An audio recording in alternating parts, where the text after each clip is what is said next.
вам рассказывать вести, это энергопаразиты. То есть такие энергоструктуры, которые воруют у вас энергию.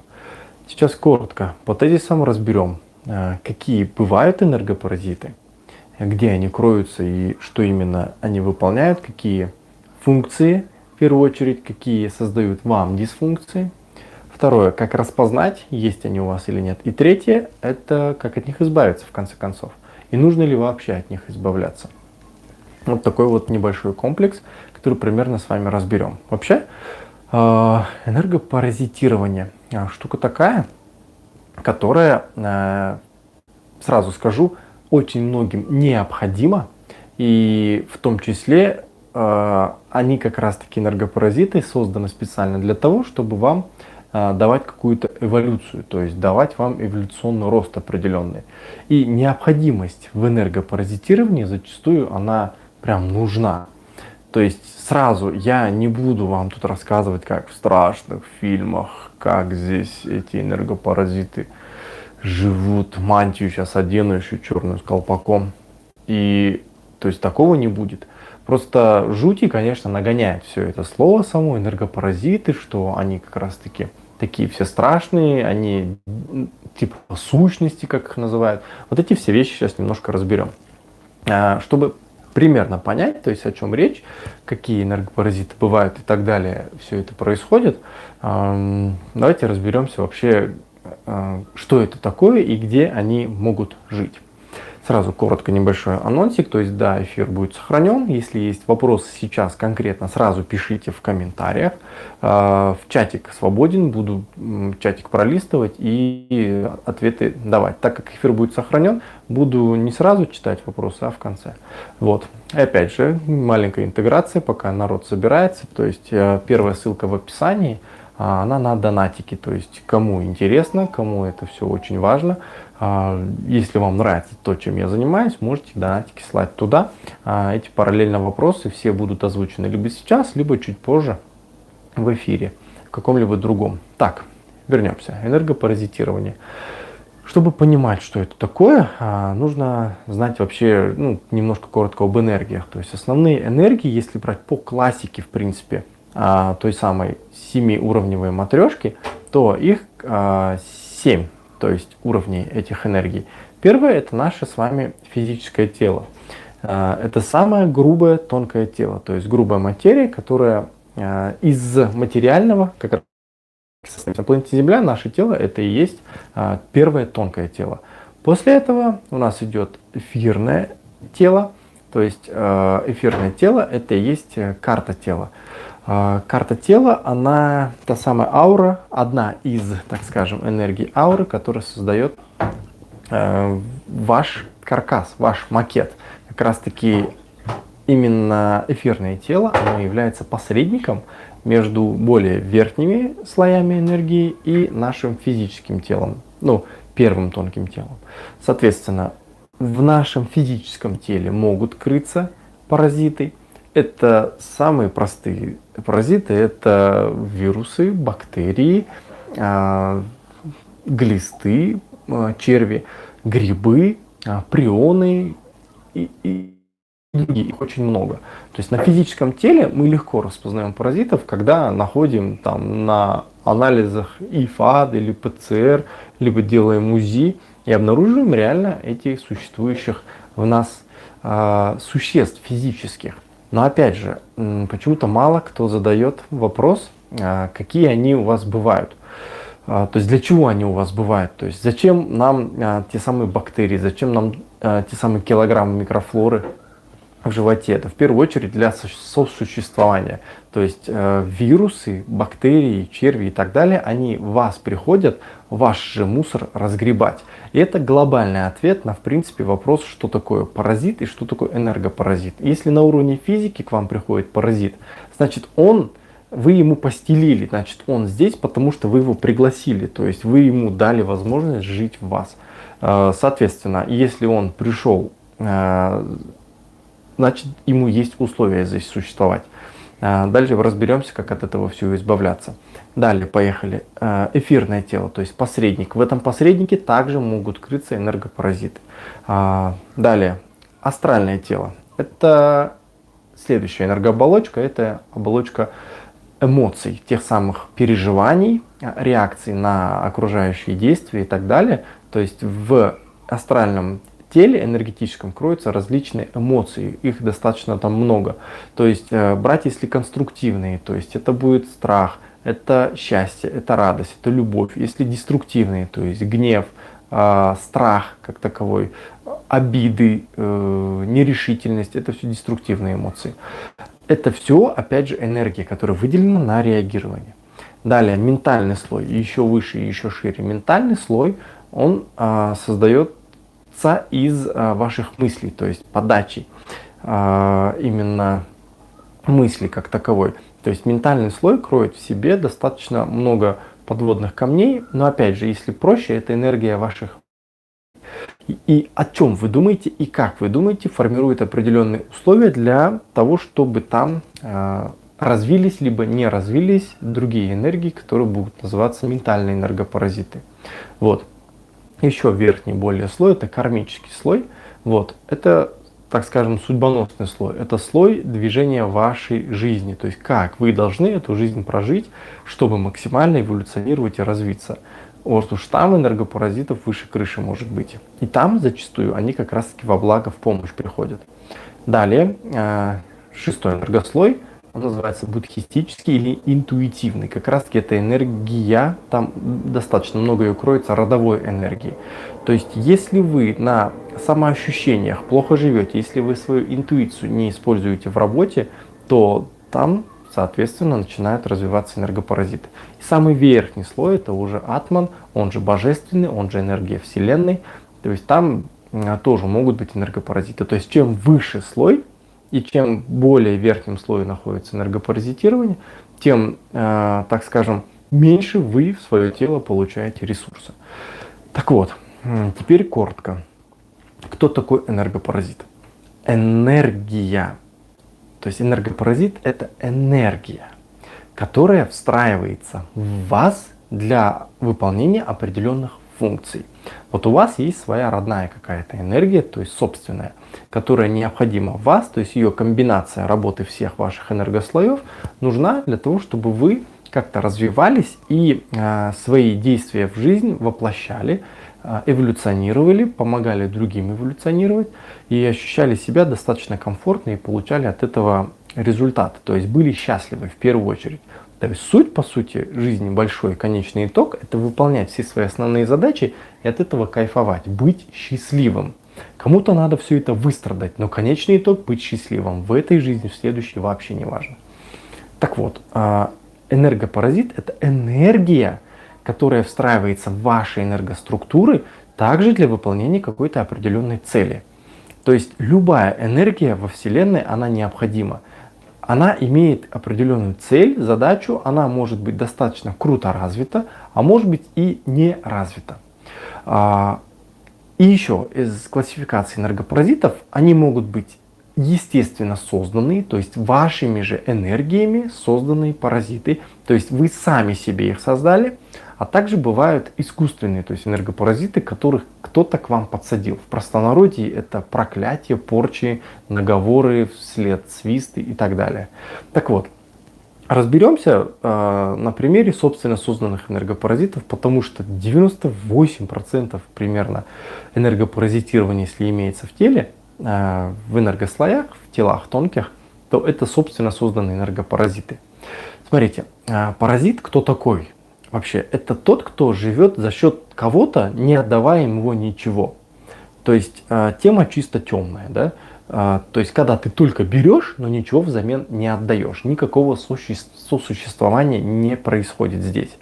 Но опять же, паразиты это так называемые, я их люблю называть, это бомжи, которые на мусорке обитают. Соответственно, ты туда мусор выкидываешь, но ты же не просишь за это какое-то вознаграждение. То есть ты выкинул мусор в мусорку.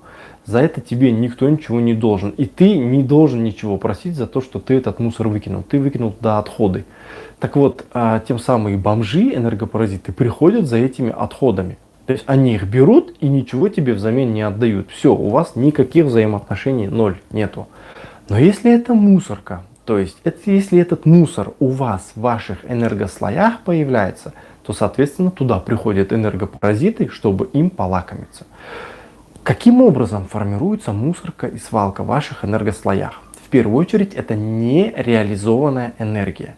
Если мы поднимаемся снизу вверх, физическое тело, если вы не реализуете работу физического тела по всем органам системам, сердечно-сосудистая, то есть не работает она у вас как следует, то есть по сути нет физической активности.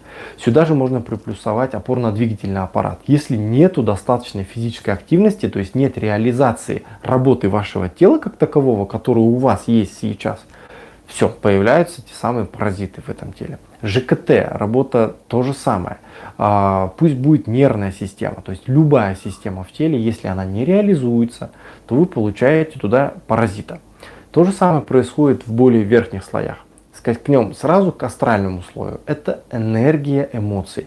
Нереализованные эмоции, когда у вас выделяется энергия на то, чтобы вы реагировали, а вы не реагируете. Соответственно, энергия накапливается. Энергия накапливается на нереализованные эмоции. То есть реально тебе нужно здесь испугаться. Но так как бояться нельзя, ты же пацан, так нельзя. Или девочка должна, вроде понравился ей кто-то, да пусть тот же мальчик, да, хоть симпатию проявить, улыбнуться ему в ответ. Но нельзя, он должен это сделать первым. Другие конструктивные эмоции, то есть чувство счастья проявить. Увидел ты на улицу какую-то красивую шляпу, надо подойти, сказать, охота спросить, где он ее купил. Но нельзя, что люди подумают. То же самое с чувством стыда, то есть когда реально должно быть стыдно тебе, но стыдиться нельзя, потому что я прошел тренинг по мотивации. Вот эти все нереализованные эмоции тобой, они в конце концов копятся и заболачиваются. То есть они начинают просто-напросто тухнуть там. И если сканировать, то есть энергослои человека, зачастую видно, что вот этот энергослой, он прям туго наполнен избыточной энергией, которая не работает. То есть хлам, там просто лежит хлам. И этот хлам кто-то должен разгребать. Кто, если не вы? Добро пожаловать к энергопаразитам. Энергопаразиты. Основное правило можете прям записать. Кому понравится, сейчас тут же лайк поставьте. Если есть источник энергии, есть потребитель энергии. Соответственно, если получаете вы какой-то резерв, то есть если у вас вдруг получается в теле какой-либо резерв любой энергии, на него сразу же появится потребитель. Потому что, опять же, тоже можете записать, что правила в принципе жизни такие, что энтропия. Энтропия нужна. А что такое энтропия? Это когда мы должны делиться энергией. И если мы не делимся с вами ресурсами, с вами энергией, не раздаем никому, то мы по принципу, что посеешь, то и пожнешь. То есть, если ты все время копишь, вот если ты деньги все время в матрасах копишь, инфляция их кушает, в итоге это просто фантики. То же самое с энергией. Не выделяешь энергию, не даешь ее, не отдаешь ее вокруг, в окружение, во Вселенную, давайте так даже скажем.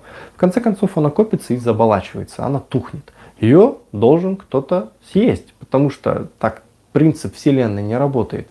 Обязательно нужно, чтобы кто-то поделился. И все, появляются энергии, которые должны это съесть. И все, приходят энергоструктуры, которые начинают кушать эти энергии у вас. Что происходит? Допустим, не выразили вы эмоции в своем третьем энергослое. В конце концов, за некоторое время и она накапливается и получается тухлятина. Туда должен прийти энергопаразит, чтобы две функции выполнить. Он сам должен наесться. Он сам должен объесться, он прям должен вдоволь накушаться. И в то же время помочь вам от этого мусора вас избавить. И эти две функции, они взаимовыгодные. Они как раз таки не паразитические. То есть пришел энергопаразит, съел все эти ненужные, невыраженные энергии и ушел. Но образ жизни человека зачастую так не работает. То есть если человек не умеет выражать эмоции, он очень долго их продолжает не уметь выражать. Что происходит с ним? Энергия, которая не выражается, она не увеличивается, но в то же время и не уменьшается. То есть энергопаразит ее подъест, а потом оно дальше пошло. Опять энергопаразит ее подъест, оно еще больше становится. В конце концов, он там на постоянку поселяется. Это уже квартирант. И если этот квартирант достаточно долго здесь обоснован, он забывает о своей первой функции, то есть которую он должен выполнять, это помочь вам это все выгрести. И даже очень часто бывает, откатывает у людей, которые в конце концов по каким-то причинам, редко бывает, но это выстреливает, и я к этому стремлюсь, меняет образ жизни, начинает эмоционировать правильно, и заболоченная энергия в этом месте пропадает. А энергопаразиту здесь хорошо. Он живет там давно. Он уже так классно привык. Он так на этом тепленьком месте у вас подселился, как бомж с Рублевки. То есть ему здесь вообще классно. И не дай бог вы не дадите ему этой энергии. И как раз таки тут он превращается в истинного паразита, в того темного паразита, который что делает? Подстегивает вас на опять вот эти вот нереализации эмоций. То есть это отступник, это предатель, который чистил, а теперь обнаглел и говорит вам: слушай, ну это опять же на тонких энергиях, материях все происходит. Не выражай эмоции дальше, мне нечем питаться.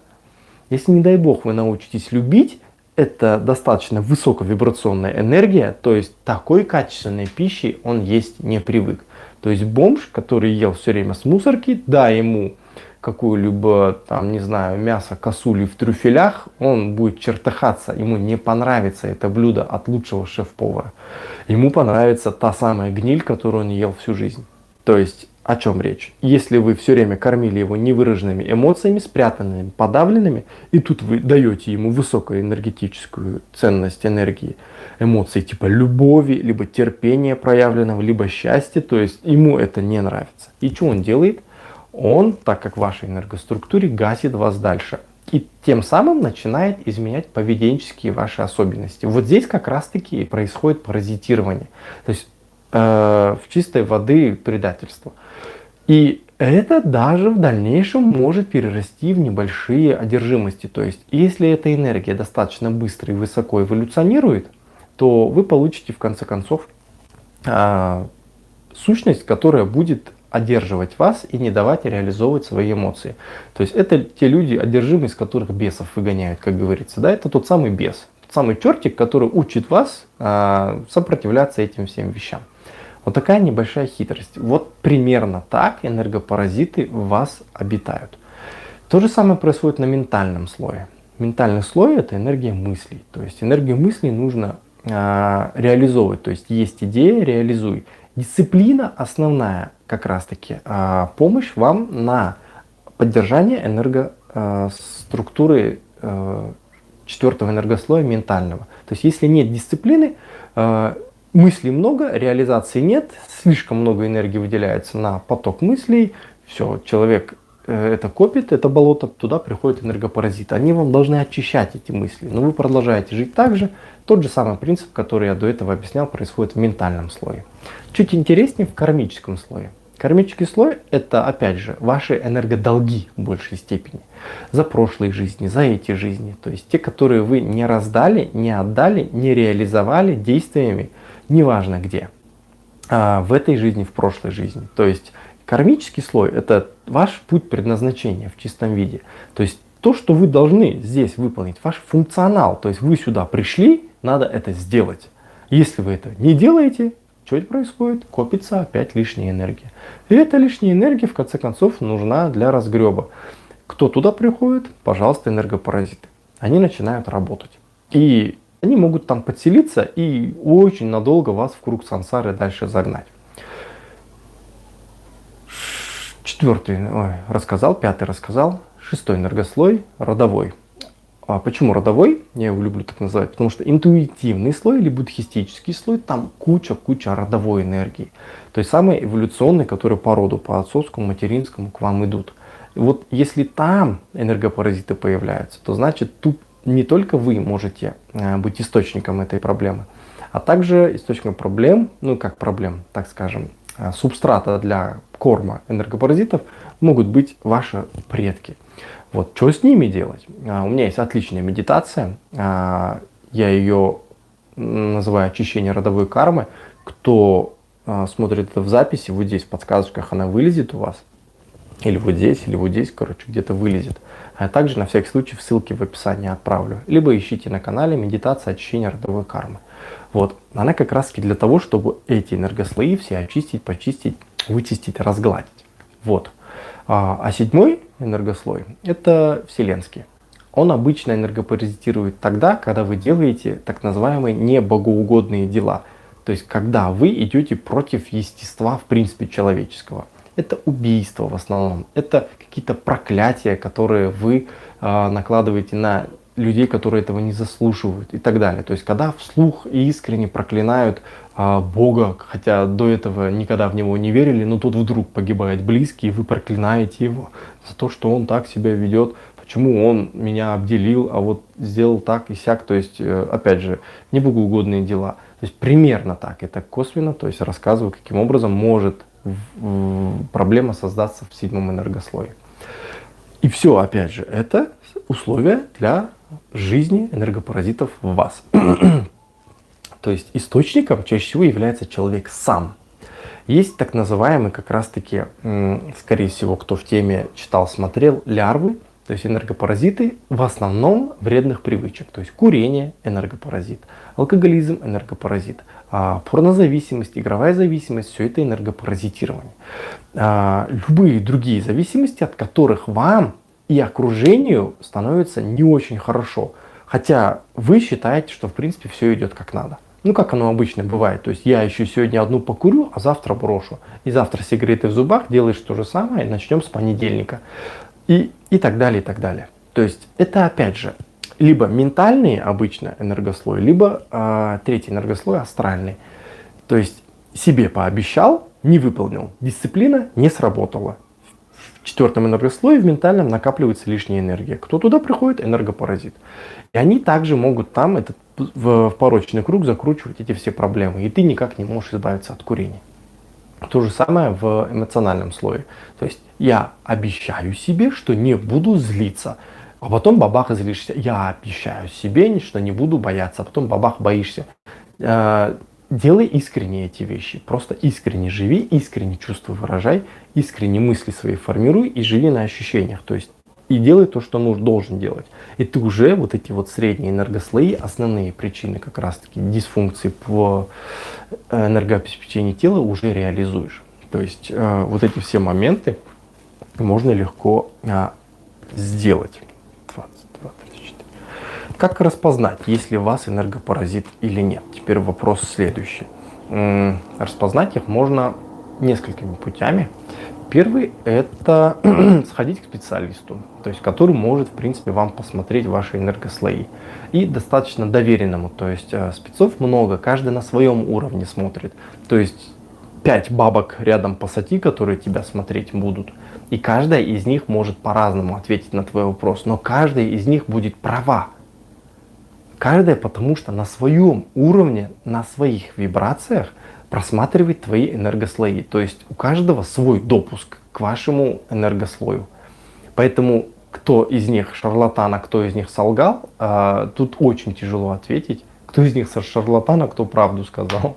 Да, и очень сложно ответить. Но чем выше уровень как раз-таки вибраций самого оператора, то есть кто вас смотрит, чем круче, прокачаннее бабка, тем лучше она вас посмотрит и по всем фронтам вас оценит и может сказать, где у вас есть проблемы. То есть, допустим, я в этой энерготехнике использую то есть, банальный то есть, подход, протокол, грубо говоря. То есть я сначала спрашиваю, типа, могу я вообще посмотреть ваши энергоструктуры или нет, а потом только смотрю. То есть у меня другой немножко подход, то есть всегда по-разному. Вот. Теперь, как распознать, есть он или нет, ходить к спецу, первое. Второе, резкая смена образа жизни. То есть что-то у вас идет не так в вашей жизни. То есть жил все нормально, и что-то вдруг начинает идти наперекосяк. Обычно это плавно в течение нескольких лет может происходить. То есть начинаются проблемы с семьей, начинаются проблемы с трудовой деятельностью вашей, проблемы с местом жительства, окружение от вас начинает отказываться. При этом вы никаких специальных действий не оказываете для этого. То есть бывает, человек специально избавляется от своего окружения, меняет образ мысли, образ питания, привычки, работу, то есть естественно, то есть окружение начнет его меняться. А тут человек, когда ничего не делает, и у него начинает меняться окружение в худшую сторону, то есть он перестает быть счастливым, это есть причина того, что, скорее всего, в ваших энергослоях есть какой-либо энергопаразит. Это на чисто логическом заключении. Кто-то живет на самоощущениях. Вот те, кто на самоощущениях, то есть им проще всего распознать энергопаразита. Обычно это в жизни происходит так. То есть ты делаешь какое-либо действие, допустим, живешь и пытаешься сменить какую-либо работу, либо пытаешься поменять, допустим, партнера по жизни, да, либо хочешь там, допустим, завести детей, неважно что. И в этот момент у тебя на уровне чуйки, на уровне ощущений, то есть происходит какое-то озарение, осенение, либо осветление, наоборот. Можно это делать или нет. И зачастую, когда как бы все логично должно складываться, но у тебя не складывается это, вот здесь как раз таки людям нужно стараться и бить тревогу, возможно, есть энергопаразит. То есть я хочу завести детей, но начинают появляться отговорки. То есть нам надо переехать, нам денег не хватит, нам еще что-либо произойдет, что-то с семьей произойдет, мама переедет, там брат болеет и так далее. Появляются левые какие-то отговорки. Вот в таком случае, если ты внутренней чуйкой понимаешь, что, скорее всего, мне просто надо взять это и сделать, то как раз таки надо брать и делать. Если ты лбом будешь биться, то ты здесь пробьешься. Но зачастую бывает так, что как раз таки в некоторых случаях лбом биться нельзя. Но тут как определить, нужно это делать или нет? Нужно ли пробивать дальше себе путь к этому или нет? Чисто ваше ощущение. Если внутренне вы ощущаете, что я должен это сделать, значит надо брать и делать. Если внутренне вы ощущаете, что этого делать не должен, значит этого делать не надо. А зачастую происходит наоборот. Внутренне ты ощущаешь, что я должен это сделать. Но вот эти все обстоятельства как бы вкупе, в сумме говорят тебе, что ты этого делать не должен. Человек это не делает, паразит доволен. Я здесь. Он говорит, продолжай в том же режиме, дай мне покушать и еще побольше. Либо наоборот, чувствуешь, что делать этого не должен, но лбом ломишься, все-таки я сделаю, потому что все говорят вокруг, что я там не мужик, либо я не женщина, я вообще не заслуживаю. Лбом бьются, получают посредственный результат, куча энергии потрачена, паразиты довольны, они сыты, пузы полные. Вот, это как бы третий пункт, как можно распознать в себе энергопаразита. Пока только эти рассказываю вам, потому что они самые такие более-менее доступные. Так, и как избавиться от энергопаразитов? Вот этот самый главный вопросик. Давайте перед этим легко чатик прочитаю, чтобы вообще вдруг там по ходу дела какие-то вопросы были. Так, эфир сохраню. Кто-то говорит, что у него все энергопаразиты задеты. Да, и такое бывает. Все слои. Сколько мне лет? Сейчас на данный момент 31 год. На 4 июня 2021 года. Лучше про мышцы и триггерные точки, чем про все это, честно сказать. Я просто к этому всему пришел ровно потому, что как раз таки мышцы и триггерные точки перестают иногда работать. Ты вроде работаешь с человеком, а оно не работает. Что делать? Лезешь в энергоструктуру, а тут и глядь, не надо и делать никакие триггерные точки устранять. Так, если эту тему освоить, то и мышцы это не нужно будет. Верно. То есть это чаще всего, потому что это над мышцами. То есть ваша только лишь одна матрешка, самая маленькая из всех матрешек, это ваше тело. И вот здесь триггерные точки. А представляете, какие огромные матрешки над вами живут еще. Это вообще красота. Так, вампиры энергетические. Это та же структура. Смотрите, энергетические вампиры в основном это говорят про людей. То есть люди, которые сосут у меня энергию. Смотрите, кто-то исходно создан для того, чтобы освещать все вокруг, так называемые белые, да, или светлые энергии. Они работают по принципу «я есть все, все, что не я стану и им». Я есть все, то есть я есть энергия всей Вселенной. И все, что не я этим стану, то есть я расширюсь. То есть расширение, то есть энтропия. Я хочу отдать всю энергию. А тема темных, я есть все, и все, что не я, станет мной. То есть в себя. Опять же, светлые вот так, темные вот так работают. И это исходно для баланса Вселенной нужно. То есть дуальность по крайней мере, на планете Земля она существует. Мужчина, женщина, черное, белое, вверх, вниз. И что касается то же самое, светлые и темные. И светлые и темные, они как раз таки нужны в нас. И кто-то с исходными настройками рождается для того, чтобы давать энергию, а кто-то, чтобы ее брать. Опять же, для того, чтобы общий баланс происходил.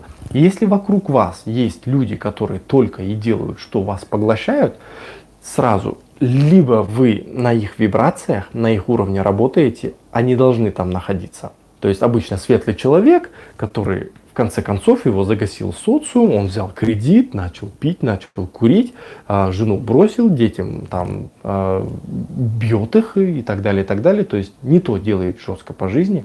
Вот как раз таки ему надо просто начать отдавать энергию. Обычно это люди в служение уходят, либо в здравый смысл просто. И у него жизнь четко-напросто все переворачивается. Вот. А кто-то наоборот. Это все для баланса. Поэтому энергопаразиты, если вас окружают, то значит вы не тот образ жизни ведете в первую очередь. Так, далее. Какие-то вопросы были? Бабка или дед? Да, или детка. Или еще кто-нибудь. Кто-то говорит, что иногда бьет энергопаразитов. Кто их видит, тот их бьет. Но сразу скажу, не боритесь с ними. Сразу напомните просто им, кто видит энергопаразитов, кто с ними может, как говорится, общаться, разговаривать, контактировать. Подружитесь с ними, напомните им, кто они такие. Они пришли тебе помогать. Дай им нужную энергию, пусть они уходят. И меняй образ жизни. Не поменяв образ жизни, они все равно вернутся. А если ты их бьешь, а это же бомжи. Ты одного побил, они с друзьями придут, с 3. Сидорович, что происходит? Они нас бьют. И придет еще и с бутылкой разбитой, с розочкой. И ты уже вместо одного с 3 будешь бодаться. И до каких пор? До тех пор, пока не кончится твоя вся энергия. Но когда живешь с вампирами, это сложно. Но опять же, вы сами создаете условия для того, чтобы вампиры с вами были. Меняйте условия. Есть жена. Игнорирую, вообще не слышу. Я про крапивец. Окей, не понял. Хорошо. Вампиров, которые люди, вампиров в тренажерке бью, то же самое. Позовет других. Не заморачивайтесь. Окей. Так, на вопросики ответил. Как избавиться от энергопаразитов? Энергопаразитов. Что с ними надо делать? Есть несколько способов, в принципе, работы с энергией. Первый — это не специфическое. Это держать себя на высоких вибрациях. У нас есть стихии. Любимые стихии — это природа. То есть земля, огонь, воздух и вода. В этих стихиях находитесь почаще одни. И если у вас какая-то есть любимая стихия, то есть, допустим, вода, либо земля, либо ветер, либо, наоборот, жара, огонь, будьте там почаще, потому что эти энергии вас наполняют. Они ваши долги возвращают, и ваши ресурсы, и всю матрешку над вами четко выстраивают. То есть природа, она как раз-таки дана вам и еще для того, чтобы вы восполняли свои ресурсы. Но при этом много брать вы не можете. В конце концов, что-то надо будет отдавать. По крайней мере, хотя бы благодарите за то, что вы пришли сюда, это пространство, эту стихию, за то, что вам почистило ваши энергослои. Один из способов. Второй способ, чисто городской, это медитация. Медитация. Что значит медитировать? Это значит сконцентрировать свое внимание на себе и на том, что вокруг тебя происходит. Опять же, она помогает вам сориентироваться и дать нужный ресурс, нужное пространство. Кто смотрит эфир в записи, и если кто не в записи, у меня на канале есть медитация по очищению тонких тел. То есть я ее специально для этого писал. Она либо здесь где-то вылезет. Я все-таки научусь с этой камерой работать в конце концов. Пройдя ее, вы прицельно можете специфически отработать каждую из своих энергий. Потому что по этим энергиям, по тонким слоям, вы можете пройтись самостоятельно. Опять же, эта медитация вам в помощь. Небольшая подготовка, и отработали каждый из энергослоев, почистили их, как говорится, не специфически, и уже вам будет легче менять образ жизни, вам будет легче жить. Первое время, когда избавляешься от энергопаразитов, 2 состояния естественных. Это хочу есть и хочу спать. То есть физическое тело всегда просит возврат ресурса, то есть вы начинаете заедать это, чаще всего так происходит. И общая слабость за счет того, что энергослои перестраиваются. Прям рубит дня 3. Потом это все в свои состояния приходит. Вот. Еще один из способов — это сходить к специалисту, который может вам эти энергии почистить. Но опять же, чисто не там, где убираешься, а там, где не ссоришь. А ссор — это есть как раз-таки те образожизненные штуки, которые вам в конце концов надо менять, если у вас есть энергопаразиты. То есть образ физической активности, то есть работа с телом, образ питания, образ эмоций, то есть как вы реагируете на все происходящее вокруг, образ мыслей, цели и задачи вашей по жизни и самоощущение, родовая энергия, а также атман. То есть понимать, что все на нашей планете и во всей Вселенной едино. То есть 7-й энергослой чаще всего повреждается, когда есть понимание разобщенности всего. Что я такой сам по себе, стол сам по себе, стул сам по себе, люди все вокруг сами по себе. Нет, это все одно единое целое. Когда вы это истинно познаете и в практике используете, 7-й энергослой не проблемный. Это сходить к спецу. И еще один из методов — это тоже места силы. То есть это места паломничества, это вот крупные, пусть будут даже религиозные мавзолеи, либо какие-то твои любимые места, где, находясь, ты чувствуешь себя очень комфортно и хорошо. Вот, это 4 такие вот способа, и специфические, и неспецифические очищения энергослоев. Вот, давайте легкое резюмешко. Энергопаразиты. Опять же, это энергия, которая нужна вам для того, чтобы вас очистить от нереализованных энергий. То есть вы сами генератор энергии, но если вы их не реализуете, приходят полакомиться туда энергопаразиты. Если вы не меняете образа жизни, эти энергопаразиты наглеют и начинают указывать вам, как вам жить. Соответственно, это может далеко даже перейти в одержимость. Это немножко уже опасно, это уже глубокая работа с тонкими телами, с энергией предстоит. То есть такие люди ко мне тоже приходят. С ним приходится работать. Далее, что делать? Как распознать их? Это можете помедитировать. Как еще их распознать? Ходить к специалисту, еще как распознать на самоощущениях. Если ты должен что-то сделать, ты должен это сделать. Если ты не должен это сделать, ты этого делать не должен. То есть кто как. Но если ты делать этого не должен, но продолжаешь делать, ты потратишь больше энергии и результата получишь почти никакого. Очень крохотулечку получишь. Чисто для того, чтобы дальше энергопаразит кормился.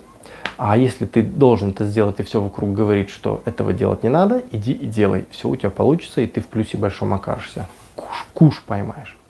Это как распознать. А как их очистить? Опять же, медитация. Вы можете их очистить. Работа по стихиям. Чисто от природы возьмите ту энергию, которая вам близка по всему. То есть это пусть будет ветер, допустим, это степная стихия больше. Пусть это будет земля, это горы в первую очередь, вода, это чаще всего море, озера, также реки очень хорошо помогают. И огонь, это чаще всего больше к эваториальным каким-то вещам. То есть на солнце побыть, грубо говоря, да. И в комбинации тоже все это работает. Первое. Второе, это, я уже сказал, медитация, да, по собственным энергиям погуляйте. Места силы и специалисты, то есть к спецам пойдите, чтобы они вам там все почистили, разгребли.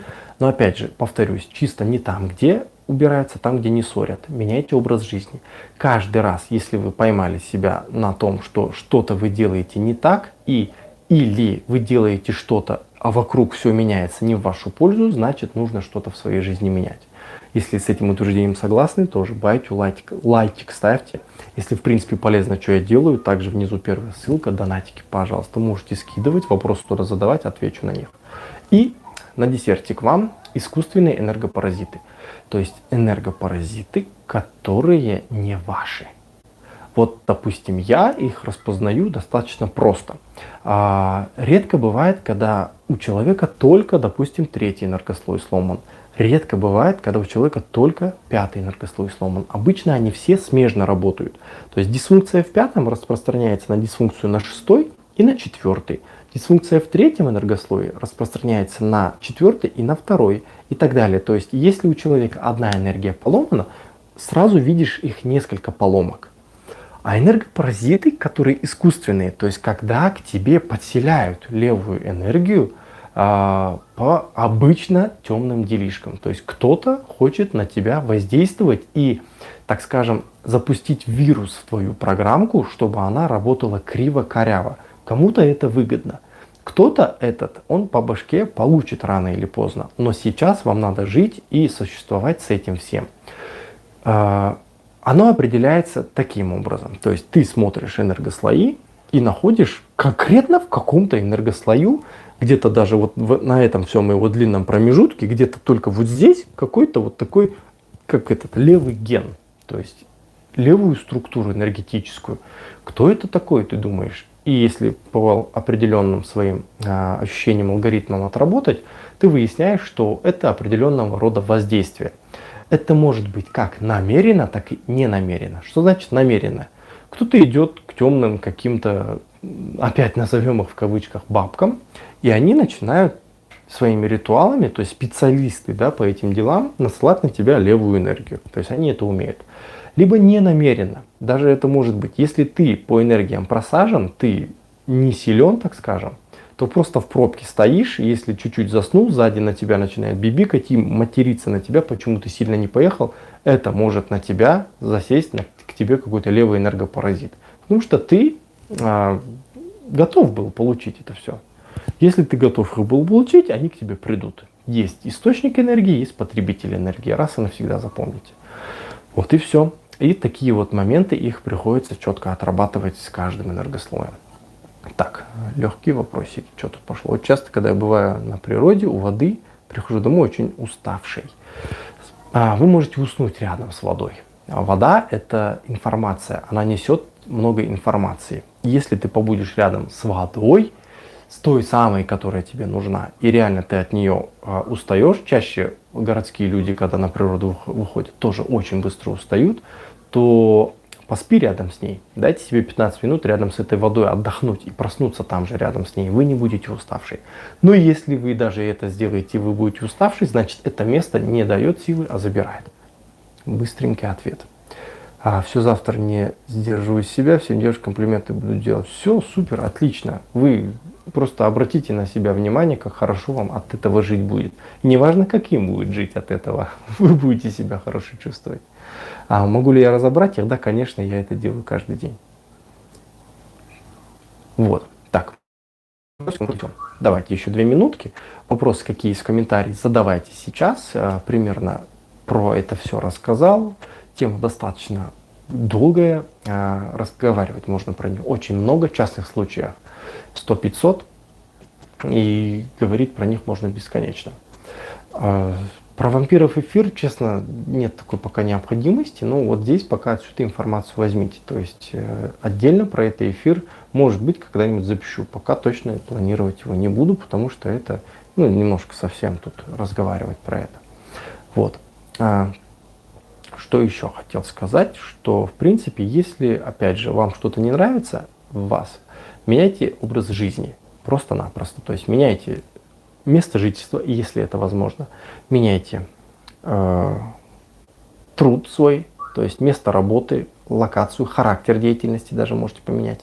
И если из окружения что-то не нравится, вплоть до того, что если вам ваш муж, ваша супруга, вы уже четко понимаете, что это не ваше, то есть вы просто не живите рядом. Даже до такого приходится иногда доходить. А влияет ли обливание холодной водой на энергослои и паразитов в них? Да. То есть если вам это в пользу, оно вам пользу дает. Не всем все подходит. И если кому-то подойдет, допустим, обливание водой, кому-то может четко противоположно. Опять же, какие чувства и ощущения ты получаешь от обливания холодной водой? Если ты делаешь это потому, что кто-то сказал, либо Светка пошла, облилась, и ей классно, значит мне тоже пора, не пойдет. Облейтесь один раз и почувствуйте, а стало ли вам хорошо сейчас, во время обливания водой, либо даже так. Ваше предчувствие перед обливанием водой, по факту во время обливания водой и послевкусие в течение нескольких недель после обливания холодной водой. И если вы чувствуете себя в первом, во втором и в третьем пункте очень хорошо, вплоть до моментов эйфории и счастья, продолжайте это делать. Кто-то ходит по углям, то есть чисто стихию огня использует. Кому-то это заходит, кому-то не заходит. Кто-то, есть даже таким, как бы работа с землей, этапы погребения, да, то есть кто-то себя заживо погребает, потом выгребает. Это кому-то помогает. Работа с ветром. Кому-то просто нам надо находиться под стихиями дождя и ветра. Кто-то в грозу на улицу выходит. Кому-то и это надо. Опять же, на ощущениях. Если вы верите своим ощущениям, вы никогда не прогадаете. Всем от этого будет хорошо. И не стесняйтесь делать те вещи, которые вы бы хотели сделать. Но опять же, в здравом смысле. То есть здравомыслие никто не отменял. Что такое здравомыслие? Это когда вы ощущаете, вы это проверили на практике, что действительно это так. И опыт предков, как говорится, то есть люди, делающие это до вас, тоже ощущали такие же ощущения. То есть сразу работаете в этих всех моментах. Так, скажите, как влияет облегчение? Это же ответил. Так, ну что, тогда заканчиваю эфир. Еще раз поставьте, пожалуйста, большие пальцы. Если есть вопросы в описании, донатики тоже есть. Просто карточки туда-сюда износите. Если вам приятно, что я делаю и рассказываю, вот эти все вещи на канале, разнообразные, от мышц до энергослоев, от эмоций до работы с ЖКТ и биохимией тела, то благодарю вам за то, что вы меня смотрите, слушаете. И если нужно что-то подсказать, опять же, либо в комментах, либо по ссылках в описаниях пишите. Рад был делиться информацией. Пользуйтесь.